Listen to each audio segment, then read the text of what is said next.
Hello, Internet, and welcome to the Free-to-Play-cast, episode 144, brought to you by My mic is not muted this time, guys. We're good to go.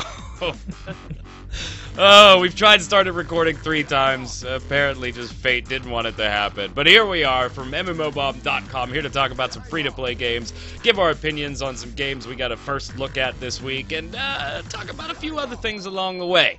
Joining me, of course, my cohorts, Mr. Jason Winters, going to have a lot to say about Cabal, too, when we get there. How are you, sir? I'm doing pretty well. I feel like we need one of those clappers like in the movie industry. Okay, take 3. Right? It definitely needed one of those today. It's been one of those shows starts already, and so it's going to be an odd 45 minutes, I think. Or like hour and a half. Hour and a half, whatever, if I keep screwing it up. Also on the line, Mr. Zach Sharp from Free to Play Weekly. What's up, my friend? Nothing much. Just enjoying the many screw-ups so far. But that's what editing's for, right? That's what hell no, don't edit it. Blooper reel? Should we keep a blooper We reel? did a blooper reel once for the 1 year show. When we did the 1 year show, we actually did it live. And in between, we had like 6 or 7 hosts, all kinds of the guys that pop in and out. And so we did like a show with 3 or 4 hosts. We took a break for 5 minutes and played a blooper reel and then did another live show. We should, dude. There was some odd stuff on that blooper reel, I'll tell you that much. There's so much that goes on behind the scenes that so many people just don't know. It's fun to watch sometimes.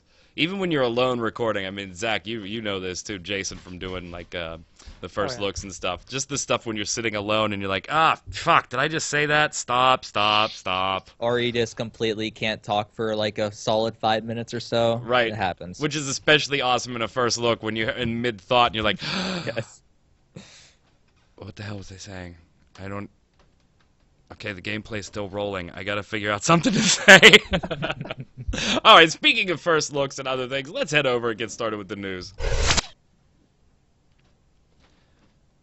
Alright, first up this week, Trion Worlds is gonna try something that they've never... No, wait, they did this before. Trion Worlds is gonna try something new...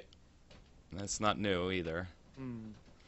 Alright, Trion Worlds is gonna tread water... But is there even water? You are still not happy with Trion in general. Hey, and when we get to my DeBomb, I'm definitely looking for viewer feedback. I'm telling all of you watching on YouTube and MMO Bomb right now, not only do I need your weekly dub bombs and A bombs and question of the week answers, but my personal DeBomb, I need your feedback on very quickly here. So anyway, Trion Worlds has decided it's going to bring yet another overseas game here to the United States. It's going to happen later this year, and this time they've chosen Devilian Online. It's kind of an action RPG with MMO elements thrown in, open world, that type of thing, customization. Jason, before we get to what we think of this ultimately, let's talk a little bit about the game itself. You got to spend some time with Trion and get an idea of what the game is. Now, it's obviously been out for a while overseas, but what can we expect out of it when it comes here so far? I mean, pretty much the same experience you saw there. What I thought about when I was watching them play it, thought a lot of Marvel Heroes, because it has that same kind of ARPG feel, but it is a full-fledged MMO. It's got all the elements you expect, open world, big group encounters. I even talked about, so like rifts, like, oh yeah, kind of like that. So yeah, you have dynamic events in there.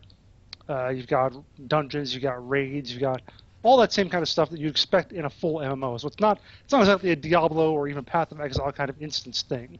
You go out in the world and you'll encounter other players, and they are as open world. It's open world. Might be some. I don't remember what they said about the PvP exactly. It was like guild versus guild stuff, so you can declare war on other guilds. I don't know exactly if that's open world or if it's more of an instance kind of thing, but yeah, a lot of different stuff there that should provide a lot of variety for people. Thoughts, Zach? I mean, you play a lot of the overseas games, trying to get your hands on them early. Have you had any personal experience with Devilian Online? And if not, what are you thinking doing what I'm doing, watching videos of people that have played it on YouTube? It's kind of got that Diablo vibe to me a little bit, and it's kind of hard not to have that vibe just being in the ARPG genre. Yeah, I mean, when it comes to Korean games, we all know that it's really hard to sign up for them, especially since it typically requires a bunch of loops to, get through the registration process. I haven't been able to take a look at this particular game. I've checked out a good bit of gameplay because I was, of course, curious when they announced it, and it looks decent. I mean, the thing with Trion is they at least try to make things, decent, but the problem is whether or not they'll actually execute it properly is a whole nother thing. Of course, it's a port, but besides the fact that it's a port, it all matters on how the coding was in that particular port. Because it could be like Arcade, where you could have teleport hacks and jump everywhere across the map, and have a bunch of other glitches, and have somewhat what most people would call pay-to-win elements in place as well. So there's a lot of ifs about this game. If it becomes a terrible greedy game, then that's one thing. Gameplay wise though, from what I've seen, I'm interested in it. I like the type of asymmetric view that this particular game has, and I like Path of Exile, I like Marble Heroes, so I'm certainly interested in at least trying it out. So yeah, I'll give it a shot. Yeah, I'm definitely intrigued. I just want to put in one little note there too, to mention that you can actually do it over the shoulder. Yeah, I was gonna say that too. Yeah. Oh, that's cool. Yeah, and I'm definitely intrigued by it a little bit. It's one that I haven't. It's one of those things that when I heard the name, I was like, I'm pretty sure I've heard that before, but didn't really know a bunch about it. It's not one of those marquee titles like Arcade, right? Or Blade and Soul or Cabal 2 that have been out overseas for so long we all know about over here, and we at least have some basic information. This wasn't one of those. This was one of those, I think I've heard of that, but I don't remember where. And so watching videos of gameplay on it, I'm definitely intrigued. I like the whole isometric ARPG, Diablo, dungeon crawler type feel to it. I like the idea of some more MMO elements thrown into that type of game. I like some of the gameplay that I'm seeing, and the gameplay that I'm seeing, I mean, I'm also translating pages in a lot of cases, right? But the viewer comments and people that play it generally seem to be enjoying the game, and so I'm all for it. I'll definitely check it out. And now that I know, from the interview, I know that if you don't like that isometric view, roll it back into third person and you've got a typical MMO type view. Great. That's even cooler to me. Go for it. Smite capitalized on a camera angle when it came to MOBAs. I think the bigger question, and Zach, you started alluding to it, is what's it going to look like when it gets here? Yeah, it certainly looks better than another game we're going to talk about here shortly. Well, the thing we got to talk about here, though, is that Arcade has two problems, right? One is Trion being able to literally say they have their hands tied and be telling the truth in certain cases, right, Jason? A lot of the stuff they just can't do it. They're not XL Games. They're just the publisher over here. So they get lambasted on that side, even though generally on most of those things, besides server structure, there's nothing they can do without taking it to XL Games, and that's an extended process. On the publisher side of things, people would argue that the cash shop stuff was initially screwed up and in some cases still isn't resolved, and that is directly Trion's responsibility here in the States. What's going to happen with this game? Did you get a chance to ask Scott Hartzman about it at all? Yeah, I did. I asked a little about that. And he actually congratulated me afterwards. He said, you're the first person to actually bring up the whole Arcade was screwed up and how are you guys going to fix it this time? He said I was the first one to come up with that, so go me. Well, kudos, Jason. I can't imagine you were the first one to come up with it. I think you were just the first one that had the balls to ask it. I might have been the first interview. Who knows? Maybe they did 10 after me. But yeah, and the thing is, after I even read the answer to it, what he'd written, I sort of had to work it around a little bit and kind of move some sentences around a bit because they didn't really get too far into the whole, the basic question being, are you guys going to have the control to be able to mess with stuff? They talked about things that they did differently in terms of from a technical side, like make sure they had a public test server, all their different their communication and whatnot. So they actually, on some level, they did kind of address that. I think I was more concerned, like I said, about are there going to be those, our hands are tied, the other company doesn't let us do things, or whatever. There wasn't as much about. I mean, we got a little bit about them talking about some cultural differences and how they're able to talk to the dev team in Korea to change some things around. So there's at least a little bit of hope there. And the other thing I think a little bit too is that, as you mentioned, because Arcade was a pretty big thing. You know, that was very well known. XL Games had a lot of momentum behind it. I wonder if because of that, XL Games feels more able to dictate to Trion what they're going to do, whereas this being kind of a smaller company, a little newer, they're maybe Trion has more of the power in this relationship. So that could be how that's going to go. And Scott's direct quote, Zach, was, "ArcAge was our first time going out of the gate as a partner, as opposed to being a developer. I think there were two things that were fundamental things we need to do better. Originally, with ArcAge, a lot of consternation came around because our alpha servers were really busy, and by the time we went to beta and live, people felt that there was a big change because, from their perception, it was. That was us not having enough time to iterate in front of our live audience. All the store/platform integration stuff came late in the schedule. With Devilian, we front-loaded that, and we're trying to make it a more consistent experience. The beta should be more like what people see in live. Also, as you'll probably recall with ArcAge, we had such a huge, massive blast, we wound up using every live server and had to buy more. I made the risky call to use our public test server hardware as a live server, so for 6 weeks, we didn't have a test server.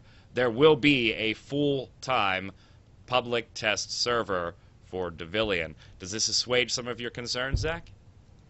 Not really. It sounds like a lot of smoke and mirrors, basically. Oh, damn!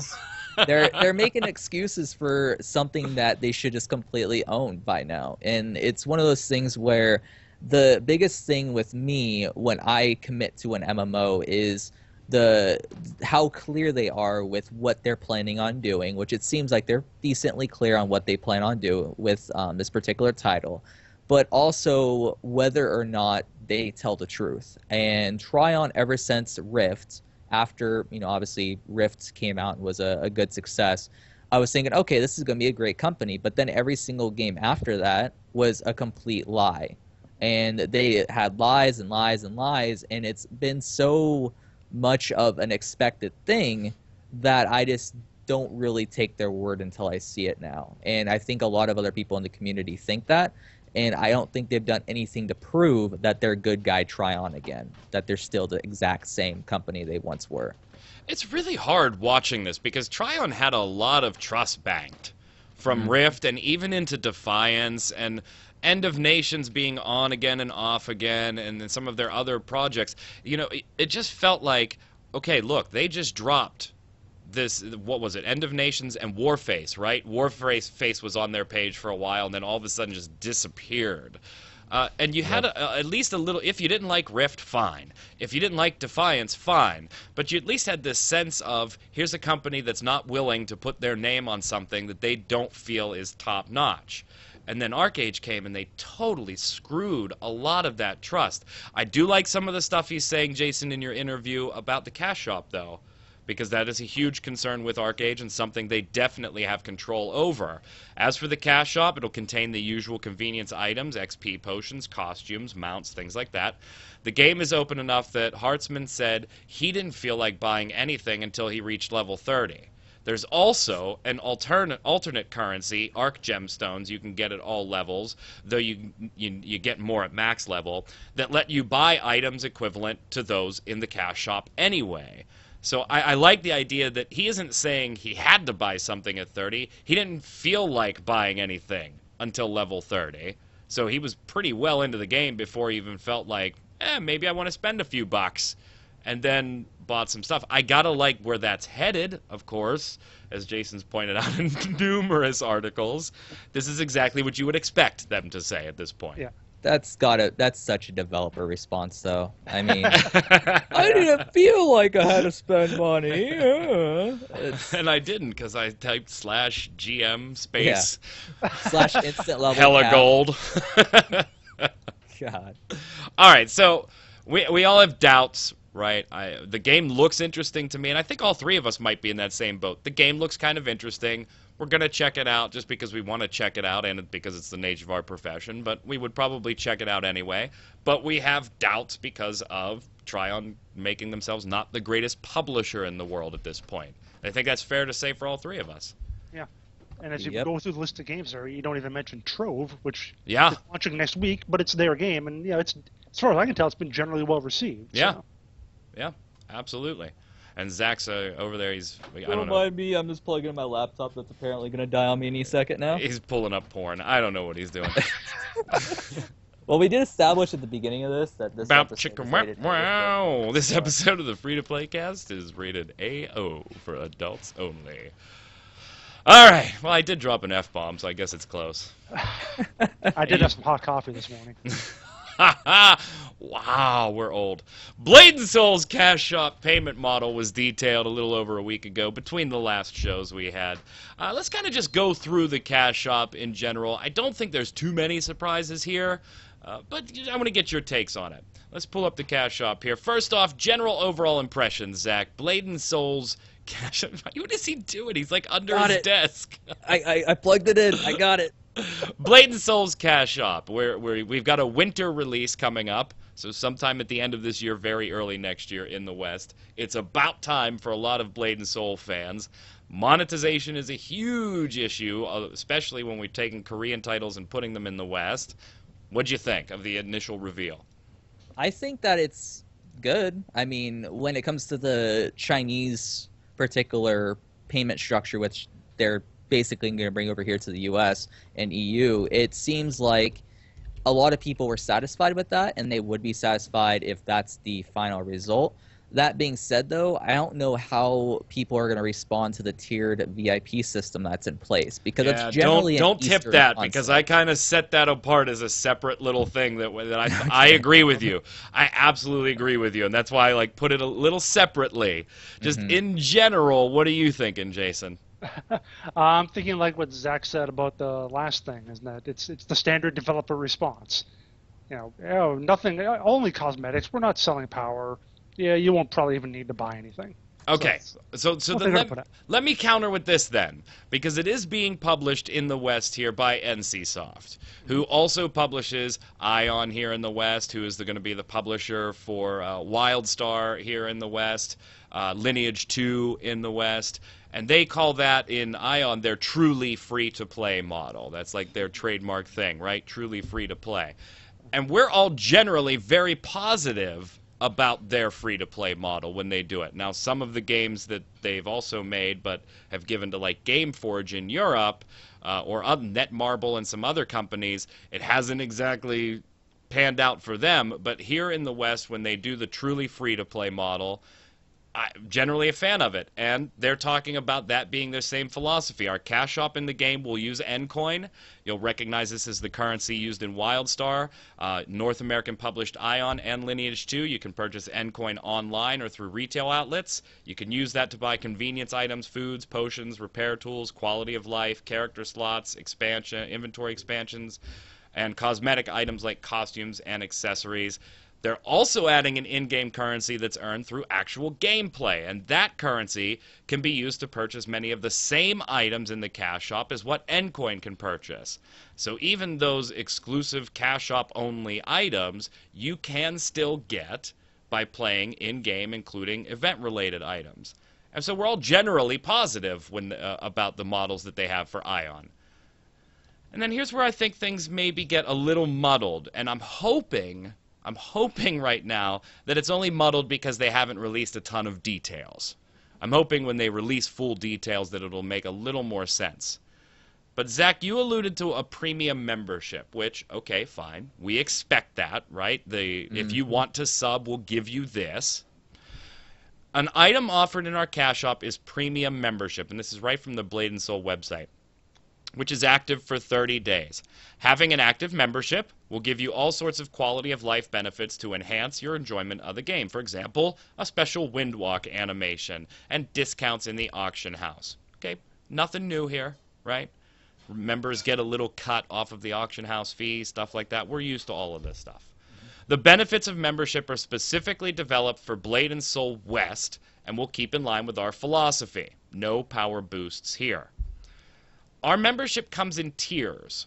You start at tier 1 and immediately unlock all sorts of neat benefits that get better as you rise in tiers. Membership tier levels increase with the amount of Ncoin and in-game currency that is spent on premium membership itself. Once you unlock a tier, you never go below it. But to keep those things active, to experience all those benefits, you have to keep your membership. As soon as it goes inactive, you lose all of those benefits. And this is where I kind of start going, Now, Zach, you started, so I'm going to let you continue on this one. Yeah, so VIP memberships, as we all know, at least, if you've actually played a lot of Eastern titles, generally are Eastern oriented. There's not really a lot of VIP memberships that scale tier-wise over here in the West. And so, since this is more of an Eastern concept, a lot of people may think that this is a very, I guess you say, cash-grabby tactic, where you have to sort of be a VIP and stay being a VIP for a really long time to keep these benefits and spend more and more money into the game in order to get up these tiers. And it's going to, I think, sway a lot of people the wrong way. I don't think that a lot of people will like this particular concept. That being said, when I played the Chinese version, and my memory's a little bit foggy on this, so don't quote me, but when I was looking at the VIP membership, because I was very curious about purchasing the VIP membership in the Chinese version, unfortunately my bank declined me because I was in China. But that being said, it was only like $3 when converted. So I'm not sure how cheap or expensive this particular VIP membership is going to be over here in the US and also in the EU. But if they scale that up to like $15 a month or whatever, I think that's going to also make a lot of people irritated, considering this is supposed to be a convenience thing and a quality of life thing, not a mandatory feature. So I don't think it's the biggest worry that they should have, and I'll talk more about the biggest worry that they should have with Blade and Soul when we get to the bombs and A-bombs. But it's one of those things that is just a concern and something else they need to iron out and also survey amongst their community before it goes live. Jason? I'm kind of questioning now. You would know this better than I would probably, Mike. Doesn't Rift have a loyalty program as well? Yeah, and I was going to talk a little bit about this because when I initially started reading the premium membership stuff on their site, that was kind of the vibe I got, was that it was like a loyalty program a la Rift, and what we believe WildStar is going to have now that we're receiving more and more details about that. I think it's going to be very similar to Rift's loyalty system, where if you spend $20 in the cash shop on anything, your little loyalty meter goes up, and when your loyalty meter fills all the way, you win some prizes, and then it takes more loyalty to get the next bar. But then when I start getting down and further on the premium membership stuff, and I see, okay, wait a minute. In those types of loyalty programs, if I reach the bar of loyalty, I get a mount, a pet, and an in-game title. We'll say that's the reward for that current tier that I'm on. And once I have unlocked them, they're mine. I got them, and now I'm working towards the next loyalty bar. It doesn't matter whether I sub. It doesn't matter whether I buy more items in the cash shop. I still have those items because I achieved that tier of loyalty in Rift. And presumably that's the way WildStar is going to work too here. In this version, I got the same idea as I started reading, but then it changed for me because it isn't just all purchases. It's only on in-game currency that is spent, including on... it is all currency, including the premium membership. But once you've unlocked the tier, you get your rewards, your auction house bonuses, your what? Remember, no power boosts here. Sure. So it's auction house things and whatnot. So if I earn a 2% decrease because I've achieved tier 3, a 2% decrease on my auction house fees, but I don't continue to remain a member, then I lose the reward that I've already paid to get up to. And to me, that just kind of seems counterintuitive. I get the idea from their side. I'm not saying it's money grabby because there is a logic to it. You have to keep paying to maintain the benefits that you've paid for. But you've incremented the system so that I want that specific reward, and that's in tier 4. So now I've got to pay to get up to tier 4 to get it. And if I don't continue to pay, then there's a chance that I can't even use that or have that reward that I wanted to go for. And I don't like that kind of idea where you're incentivizing somebody, and once they've achieved it and you've gotten all the money necessary to get to that point, if they don't keep giving you money, you will then take that reward away, no matter how small or trivial the reward may be. Different players like different things. Zach may like a title, and he really wants that badass title, where me, I couldn't give a flying whatever about a title. I want a mount that players can see and I'm riding around on. We all like those stupid little different things. People that play the auction house meta, man, I could really use a 5% decrease on auction house fees. I'm going to go all the way up to tier 4, but then I have to continue to pay to make sure I maintain that reward. I don't know. I can see the logic from the publisher-developer side. I can see why some players aren't going to like certain things. I'm not sure where I stand on this one yet until I see the actual particulars and the type, more importantly maybe, the types of rewards we're talking about. See, that makes sense. It makes sense to me, though, the way they were doing it. It's like just about any free-to-play game that has a membership option. You get some benefits, whether it's more character slots or ability to do more raids or something per week or whatever. You get those only as long as you are a subscriber. When you're no longer a subscriber, you no longer have those static benefits. Yeah, I totally get you, but to me, you're talking about a different perspective on this one. So I don't think it is. If you're going to play Star Wars, if you're going to play Star Wars: The Old Republic, okay, and you want an XP boost, you know you're going to get an X% XP boost if you're a subscriber versus if you're not a subscriber. So you subscribe, you get your experience benefits, and you get to level 56, and you figure, you know what? It doesn't matter to me whether I have this XP bonus or not for the last 4 levels, because I'm budget-wise, it's just not in the budget for this month. I'm going to cancel my sub. And so you lose the XP bonus. Totally get it. In this case, what if I told you, hey, if you subscribe to Star Wars for 3 months, Jason, you will unlock a 5% experience boost increase on your character. But only if you continue to subscribe after that. Doesn't that smack a little bit of a feeling like, hey, I dangled a carrot in front of you, you earned it, now continue to earn it or I'm going to take it away? It just seems a little different in my book, and maybe I'm totally overthinking it. You're earning something as opposed, because how come I don't say right now, hey, if I subscribe to, if I plunk in my credit card to SWTOR, I immediately earn my 5% bonus.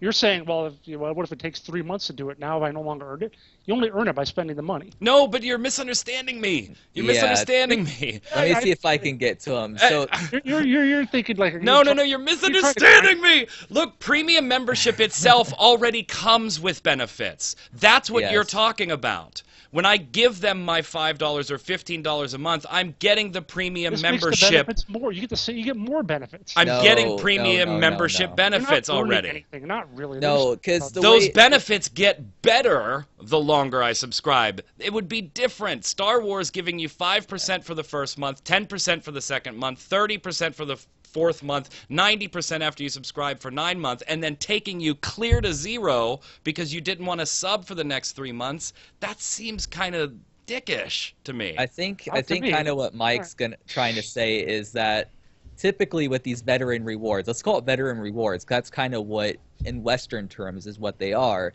It's typically a one-off item like a mount that you keep permanently. But in this case, it's a passive that you can only achieve once you would get to a certain tier. There's no other Western MMO I can think of off the top of my head that has this system, but there are plenty Eastern ones that do. So I think that if you look at like a SWTOR, you look at let's just say a Rift, because they also have a premium membership, you know what you're getting as soon as you subscribe. But in this case, you have to subscribe for a certain period to get a passive. That should be included in the general VIP membership to begin with, and then as you're subscribed over a period of time, you should get one-off veteran rewards like you get in Final Fantasy. Should get that. They got to make their money somehow. Now, you could totally be right, Jason, and I will absolutely reserve the right to say I was way wrong on this, because I think, like I said earlier, a big part of this that we just don't have right now is what are they talking about as the actual benefits for premium membership, and what are the benefits of tiering it up. Once we see that, it could totally be null and void. The way we're thinking about it, I generally don't like, but to be fair and unbiased, Jason, I can also see your point of view from a developer that it does make logical sense. You just may not like it. That's all. It could also be kind of like, I remember way back when we were talking about Black Gold and their Oh my God. It's like I had to hold a special interview just to understand the way you could loot things in that game. I know. When we actually got to playing it, I was like, this isn't terrible, but it's so convoluted and so different from what people are used to, it just goes over poorly. And I think it's kind of the same. This might be the same thing. It might be that this isn't a bad way that they're doing it, but if they had just done something like Trion Worlds, you subscribe, you get your 10% bonus straight up. You don't get it because they want the loyalty. You get you every month or whatever. They're adding that extra level of complexity. It's going to make people think, well, I deserve this because of this level and that's this, that, the other thing, and that could be where they're going to have issues. And that's why I say there's a concern, because they should have just did a veteran reward system that we're used to, not a passive reward system that you have to stay subscribed over a certain period. At least that's what we think so far based off of what they describe, because it sounds very much like the Chinese version, which is much like that. So. Yeah, and Jason, you're right. I mean, in the end, you're not really losing anything, because if you re-up your premium membership, you pick up right where you left off. It's not like they reset you to 0. I'm just being a big baby about it. So let's slide over and wrap it up today with our Cabal 2 review. So let me queue up some game footage for all of my friends out there here. Because it was so exciting. Such exciting game footage. Wait, where's my footage? My footage is not showing. Take 4. Right? Grief. Box is so dusty. It's my original Mass Effect box that I've got here. Interesting. You been playing Mass Effect lately? Not lately. I just had it nearby, so I grabbed it. All right, let's do it this way. We're going to... Oh, that's not what I wanted to do. We're going to try adding this file again. I don't know why it's not loading. Oh, God, there it loaded. There we go. Oh, there go my ears. All right. Cabal 2 is in an early access period right now for press and for people that had founder packs, and if you were in previous tests. You're watching this on July 2nd, so the game is technically starting open beta today if you're watching it on July 2nd. Overall, we did about a 40 frickin' minute first look of this thing because I wanted to show as much different things as I could. And really, the first 5 or 6 levels was the same thing over and over again, so I had to splice a bunch of footage together. So, Zach, you got a chance to play this for a little bit, too? Get a few minutes in there? Yeah, I got about 30 minutes to an hour in it, and I gotta say, I would rather play Echo of Soul, honestly. And I have uninstalled it from my computer, even. So, it's just one of those games that it feels old, it feels traditional, it feels unimaginative. It really doesn't have a lot of things going for it that we've already not seen. And there's a lot of random gripes that you encounter in it. For example, the tagging system that you went over in your first look. I encountered a glitch where I dodged backwards and was stuck in the ground for a couple seconds. There's also a massive amount of linearity with it, where you're just going straight down a road and that's it. A lot of the content that should be at like level 10 is up at level 40, or level 30, I can't remember, like the Battlegrounds. Yeah, Battlegrounds was level 40. Yeah, I was looking forward to that, but then I saw the level requirement. I'm like, well, there goes that idea. And then on top of that, there was there's a lot of Eastern elements like auto walking. There's spam F to pick up quests, which I thought was cool. I like that system, but you have to click on the quest before you can actually spam the rest of it. Right. The cinematics, you can't skip. They're just there, and you gotta watch them, even though they're unbearably bad. They're just just bad. So there's a lot of gripes I have with it that Echo of Soul didn't have, but there's a lot of things that both of those games had, but they're really kind of on the same level, that they're not really that great of games. And I thought there was a lot of hype for this game, so I thought there would be a lot more newer features or tweaked features, but this game just doesn't have anything that's amazing. Wow, Zach just kind of burned it to the ground real quick. Yep. Okay, we should mention, though, in the spirit of full disclosure, right, this game's been out for years overseas. Okay, so it just like Echo of Soul, it's been out for a while overseas. It's just now coming to the States. And you know what? Quite honestly, I don't know about you, Jason, but I'm also kind of sick of hearing that as the excuse for things. I don't know about you, but it just gets it. Well, yes, it looks old, or it has this older feel, or it's a little more old school, but it's been out overseas for 5 years now. You're just getting your hands on it in the West. Okay, well then maybe they should have brought it out here 5 years ago, too, to have the best shot at success. Jason, did you get some hands-on time with this, or are you still just in the passive, I'm going to watch it mode? I will first of all say that's exactly some of the comments I saw on the Blade and Soul article. The same sort of thing. Like, I was interested in this 5 years ago, but Yeah. my only play time on it was when I was at PAX South, and they set me up to play some stuff there. Got to try a little higher level stuff. It wasn't PvP, but we did a little like 5-man grouping stuff. And yeah, it was more or less, like 5-man dungeons you expect them to be. I had a warrior, was unleash my combos and getting healed up real good. Weird thing is that just like when you encountered in your little dungeon there, and again, maybe this is just because we were using overpowered gear or whatever, or maybe the levels were too high. It wasn't much of a challenge. I mean, I felt like I don't know if I ever got below like 75% health at any point. Oh, the first dungeon was yeah. zero challenge Yeah, for me. I know, yeah. It was recommended for 3 players. I went in solo as a caster, and I only used my basic attack. Somebody Like 3-shot at the main boss. Somebody commented, "Oh, he's just using his fireball." Well, if you watch the dungeon, all I used was my fireball. If you watch the rest of the first look, I'm throwing the ice and the firebolt and all of it. There was no reason for me to use all the different spells on my hotbar from levels 1 through 10. I'm sorry, I was killing things in 2 shots with 2 of my abilities. Why use anything else at that point? Even bosses were 2 and 3 shot. I don't know how I feel about this. Like, I don't want to be hypercritical and tear it to shreds, but it is just like Echo of Soul, and Zach echoed this thought too. It just feels older. It is highly traditional tab targeting. Tab targeting to the point of your caster cannot move or you will break your own casting. The tab targeting algorithm itself needs work. I found myself pulling shit that I would never have guessed would have been the next target when I hit the tab key. Just pulling shit from all over the place. When there's 3 mobs closer to me, I hit tab and it jumps to somebody behind them. It needs a little work. The tagging is wonky. Because there's a period of invulnerability when a mob spawns that it cannot be hit, but it can visually be hit. And if you don't tag the monster, it ain't yours, no matter how much damage you do to the damn thing. So there's a lot of old school tropes, a bunch of us standing around waiting for one mob to spawn so that we can kill it and get a pink hair ribbon. Things like that I knew in the first look, Jason's going to have a field day with this game.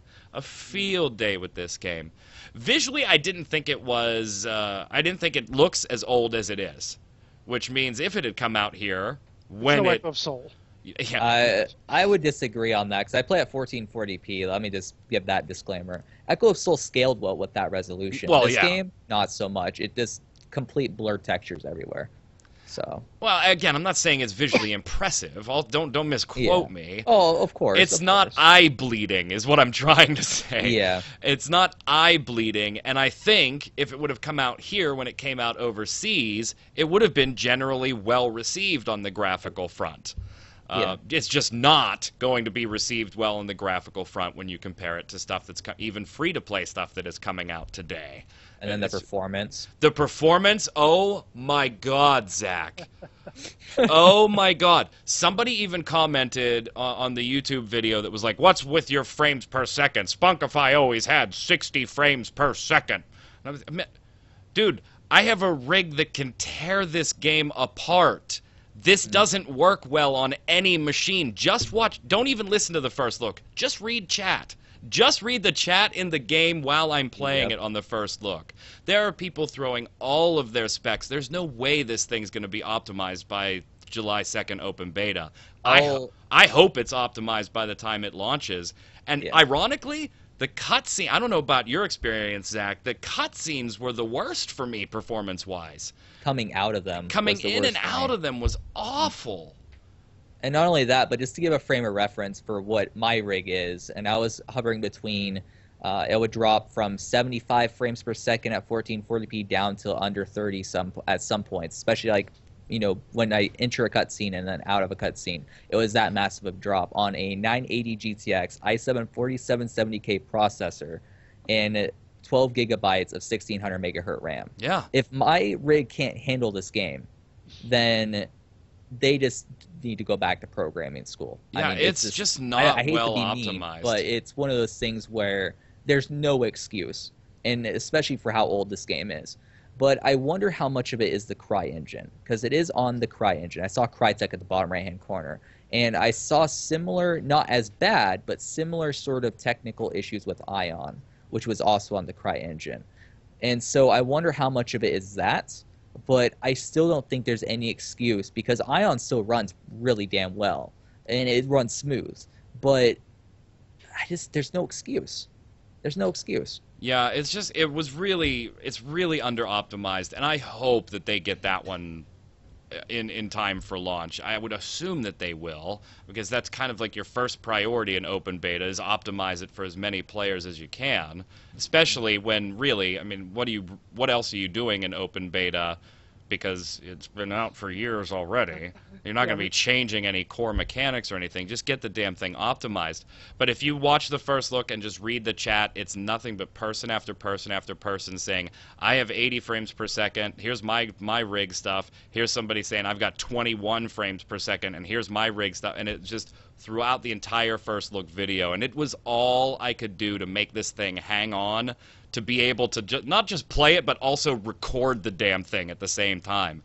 It was a fun experience. It was the longest first look I think I've ever done, and because there was a lot of fun stuff to show too. That's enough bashing about it. Okay, I mean we've beaten it up pretty badly, and I do want to acknowledge a couple of good things before we move on to the bombs real quick. I do like the skill combination system where just using abilities at the right time will combo up and give you extra damage. Again, it's not new. We've seen it elsewhere, but I like it. I like the consecutive skills ability system, which, and both of these things are things from Cabal 1, where an ability triggers another ability, which we've seen in Terra and Ion, although in Terra in particular I don't really like the way it's implemented, because once you trigger ability 1, all you've got to do is sit there and tap your space bar and it will automatically cycle through the consecutive abilities, where here I felt like there was a little bit of skill involved. I had different amounts of time to trigger the abilities, and I actually had to trigger the abilities themselves. That being said, overall, if I got to rate this on 1 to 10, knowing that I gave Echo of Soul a 4. Oh, God. Okay? Knowing that I gave Echo of Soul a 4, I kind of got to put Cabal 2 in the same bucket and give it a 4. To me, the only thing that gave Cabal 2 an edge over Echo of Soul was the combination system in attacking, but it is so old school tab targeting that it wasn't really much of an advantage. You're not going to be dodging telegraphs and moving around and stuff like that. You're going to get in a spot where shit ain't falling from the ceiling, and you're going to nuke away until something falls and makes you move. It's that traditional. Echo of Soul had the leg up on the first dungeon, gave me a feel for what I could expect down the road being a PvE player. I got my butt kicked a couple of times. It wasn't overly challenging, but I did die, and the boss started introducing, you're going to have to move, you're going to have to get telegraphs down, you're going to have to pay attention to what's going on, where I literally only used my basic attack, and I nuked everything in the first dungeon in Cabal 2 without it even hitting me in most cases, including the final boss. I kind of got to give this one a 4. Maybe I'll give it a 5, because to me I would play this more than I would play Echo of Soul. So I'm going to go with a final score of 5 out of 10 on this one, simply because I would play it more than Echo of Soul. And I'm going to say right now that I don't think people that were really into the original Cabal, I don't think they're going to like this. It's so far from what the original Cabal was that it's not even in the same ballpark anymore for me. What about you, Zach? It's kind of like comparing Ragnarok 1 to Ragnarok 2. Oh, God, yes. It's exactly like that. But I'm on the opposite spectrum. I would rather play Echo over this game any day because of the fact that the PvP in Echo was so fun for me, and the fact that the game ran well and wasn't asking much, as well as the fact that the game had actual challenge in its dungeons. It had an item mall that wasn't terrible. This game's item mall is very barren, so we're not really sure what to expect out of it yet when it initially launches. So that's what I'm concerned about. I'll still pay attention to it to see whether or not the item mall is bad. I'm going to spend more time in it. I want to get into the PvP and see whether or not the PvP at least has some imagination. But the rest of the game is so dreary, it's so unimaginative that I just can't give it a 4 out of 10, which is what I agreed in terms of Echo of Soul was. I would have to give it about a 3.5 at this current point in time. If they fix the optimization, if they start showing more item mall items to give us more of a perspective on how they're going to monetize this game even further, because right now there's like maybe 5 items in the item mall. Right. And maybe once I get into the PvP and see how imaginative the PvP system is, because in Echo there was a 5-lane map and there was sort of like a Dominion style map, and I thought that was really cool. But if this game just sort of has like very basic, conquest style maps and whatnot, nothing that is really complex, then I'm gonna have not much great things to say about it. We've actually done some articles on their PvP. They've done some videos, and it looks kind of interesting. So there's like there's an 18v18 MOBA kind of one. Yeah, that's what this game is more concept. known for when you hit the end game, by the way, is the PvP, not the PvP. PvE content. Look that up on mmobomb.com. Yeah, right. Yeah, also, I'll go. I'm gonna stick with my 5 just because to me I did enjoy this more than Echo of Soul. I could not play Echo of Soul anymore when I was done with the first look, where I could play this. But again, I'm going with 7 here being like an average, pretty decent game, and this still kind of misses the mark for me. I gotta ask you a question though, Mike. Did you have a dodge, like an active dodge that you were able to use? Yeah. Well, I had a dash. A dash, Yeah, he never needed it though. He killed I it never with needed one it. shot. Well, yeah, but what did you think about it? Because for me, Echoes felt like wherever I pointed my camera, it went. But in this game, it was more where my body was pointing, and so for me, it felt really wonky. Yeah, and that's Echoes. exactly what mine was too. It was a 10-meter dash where in the direction that my character was facing. Yeah. And again, it didn't feel wonky to me because I didn't have to use the damn thing. And I'm I not tried to I'm use not it. saying that they should be nuking players, from 1 to 10. I'm on Starter Island. I get it. But by the end of Starter Island, when you're sending me into a dungeon, especially one that you're telling me I should take 3 people in for, why am I not at least having a hard time staying alive or having to rest in between fights? I didn't stop moving. Give me an idea of what I'm going to do. I hope it's not representative of later gameplay, but let us know what you think of Cabal 2 in the comments below. Let's go over and do the weekly bombs. Zach, yours is Cabal 2 related, so we'll start with you. Mine was actually Blade and Soul related. Sorry. Yeah. So I gave an A-bomb to Blade and Soul, mainly for them not clarifying what content is coming over definitively to the NAEU versions. I was watching their launch live stream. I've been paying attention to the game. And literally in their launch live stream, in terms of their announcement of when it's going to launch, they stated that it was going to be almost, if not all, the content that is on the most current version of the game. But then, a minute later, they're like, oh, we're going to let the beta players go through the content and see how fast they go through it. And so what that tells me is they kind of want to hold back some content. And that really worries me because one of the biggest pet peeves I have with these Eastern titles coming finally over to North America is that they release in a 3-year-old state instead of releasing in their most modern state. Because as we all know, that when it comes to MMOs need time to mature, typically. They don't typically release in the best state that they possibly could be. And so I'm really worried that Blade and Soul is going to release in a really old state that's not mature, and it's going to suffer because of it. So a lot of people were worried about that as well. They're like, is it going to have all the content, or is it going to be like a 3-year-old version of the game, or what are we going to get? And they haven't clarified that enough for me to be fully confident that they're going to release it the correct way. Wow. Mr. Winter. Mr. Winter, I didn't think it was fair to put you on the spot for a 0 through 10 score on Cabal 2 there. Why? I give it a pie. A pie. You're talking about 3-year-old. That's a 3.14. 3-year-old versions of games. I'm talking about 16-year-old versions of games. Because I'm giving an A-bomb to someone or something regarding EverQuest. Now, apparently, they got their progression servers. They just started up a little while ago. Where it's supposed to be like original EverQuest back in the day, back when everything was great and so on and so forth. And they did a poll where they're going to determine how long was it take for like the first expansion to come out. And most people wanted, the majority or plurality, I should say, of people, more people voted for a 6-month option. So Daybreak is going with 6 months on one server and 3 months on another, because more people wanted sooner. If you add up the other two, it was greater than the 6 month. Which, okay, whatever. So you look at the forums. I mean, that's pissing off a lot of people because it wasn't what was actually voted for. It wasn't what was presented in the votes. But on the other hand, you got a bunch of old school gamers who want to play old 1999 EverQuest. If anything does not go exactly perfectly as they want, they're going to explode at it.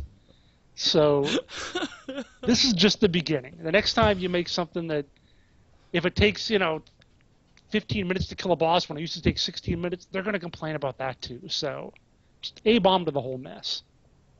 I'm going to give a dub bomb to WildStar's loyalty system. Positivity! I know, I had to after these A-bombs, man. It sounds a lot like Rift's loyalty system, which I was a big fan of. Sometimes I kind of wish I could play Rift a little bit. And so that's where I need your help, viewers. Arcade players, please let me know. How's it going? How's it going? Have they done the merger? Tell me, have they done enough for you? Because this is what the whole my boycott on Rift and all Trion Worlds products is about you guys and gals. Are you happy with the game now? If you're playing it, are you enjoying it? Are they still screwing you over? Is it fixed enough for me to be able to stop my boycott? Let me know in the comments below. Make sure you leave your dub-bombs and A-bombs. You guys slacked last week, so need them all there. From the viewers, BioGrave says, dub-bomb for a new Mass Effect. I think we were all pretty psyched for that one. I didn't even read the bombs before I grabbed this box, so, just imagine that. Go ahead there, Jason. Crazed Dragon. Crazed Dragon says, I'm sort of glad, which is like almost a bomb, but not really, I guess. But he says, I'm sort of glad that free-to-play might die down. The free-to-play thing was a good idea to get the generation invited to gaming, but honestly, I'm pretty sure it's easier to make better games with proper community funding. It's time to stop being so cheap, guys. It's sort of lame that the free-to-play industry today see a free game, play it for a month or two, and then move on to the next one. If people would actually invest in their games, some baller-ass games can also arise. Now, I put these in order in the show notes because I'm like, I want to hear Jason Winter say, baller-ass game. Go ahead, Zach. Jason, right. You just made my night. All right, Joshua Knight says, the bomb to magicman for appearing on States of the Realm. It's great hearing you talk about Final Fantasy XIV again, my favorite game. Please appear more. Also, it gave me an A-bomb for not doing the Final Fantasy XIV show weekly anymore. LOL. Yeah, Josh, it was awesome being on the show with Happy. And yeah, I should do it more. Stop giving me A-bombs for that. Question of the week last week. Which of the big three, Nintendo, Microsoft, and Sony, won at E3 this year and why? Well, guess what? Nobody gave a rat's ass about this question because only one person answered it, and they didn't answer it with one of the big three. ABC said, I guess it would be Square, because then they announced Final Fantasy VII Remake and that they changed the story gameplay on top of the graphics, which is a good thing for me because I didn't like the original game that much. The graphics were fine, though. Nobody else cared about the question. So while we're here, Zach, what did you think of E3 this year? What was your big moment and who won it for you? I thought E3 overall was really good. I thought that Sony was a little bit too far in the future. They are really fulfilling their greatness awaits slogan. A little bit too much for me as a PS4 owner. But I'll tell you, Microsoft actually made me want an Xbox One because their lineup is going to be really good this year. And that's what I'm really concerned about is this year because I don't like waiting for things, especially since I only own consoles for exclusives. I would rather play all the third-party games on my PC. So sure, there may be some games that are out on the PS4, but when Bloodborne and Infamous are really the only acknowledgeable exclusives that aren't remasters on the PS4, where Microsoft has Halo 5 Guardians coming out, they have Forza 6 coming out, they just released Forza Horizon 2 not too long ago. I just feel like Sony is sitting on their success way too much. But I'm very excited for what they have coming around the corner. I thought Horizon Zero Dawn was a fantastic reveal. I thought Final Fantasy VII, the remaster or remake, was a really, really great announcement. But I just feel it's too far in the future. Like, when are we going to see that Final Fantasy VII remake? Is it going to come out in 2017, 2018, maybe 2020? Who the hell knows? They've been rumoring it for so long, and I just want it now. Like, why can't you guys just give me a release date?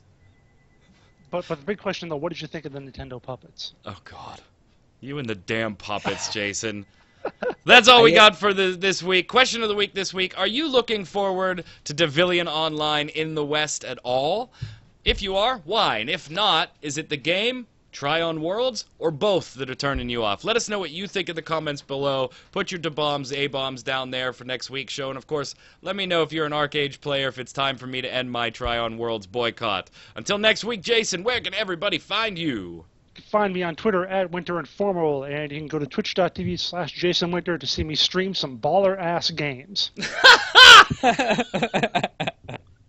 Zach, where can everybody find you? Everyone can find me on Twitter at Zach Sharps and also on YouTube /Lugo Gaming.